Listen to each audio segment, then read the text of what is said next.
Every snapshot you take, whether on your high-end DSLR or sleek smartphone, looks like it's straight out of a glossy magazine. Welcome to the realm of Meli Digital Hub, your one-stop solution to mastering the art of digital photography. Let's dive into the top 5 tips to elevate your photography game. First up, light it up.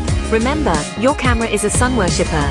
Seek out natural light indoors and embrace the golden hours of sunrise or sunset when outdoors. This gives your photos an ethereal, Insta-worthy glow. Moving on to tip 2, composition is key. The rule of thirds should be your guiding principle. Visualize your screen as a grid and place your subject off-center for a well-balanced, visually appealing shot. Now for tip 3, get steady.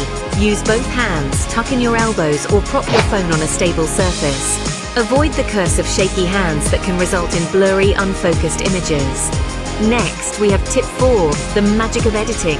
Don't be afraid to play around with filters and adjustments. A little tweaking with contrast, saturation and exposure can transform a good shot into a spectacular one. And finally, tip 5, keep it clean. It might sound obvious, but a clean lens can dramatically improve the clarity of your photos. A gentle wipe can work wonders. So there you have it, the top 5 tips to transform your digital photography skills. To summarize, remember to make the most of natural light, use the rule of thirds for composition, keep your hands steady, don't shy away from editing, and always keep your lens clean. Here at Meli Digital Hub, we believe in growth and learning, so why not join us on this exciting journey? Subscribe for more tips and tricks on navigating the digital universe.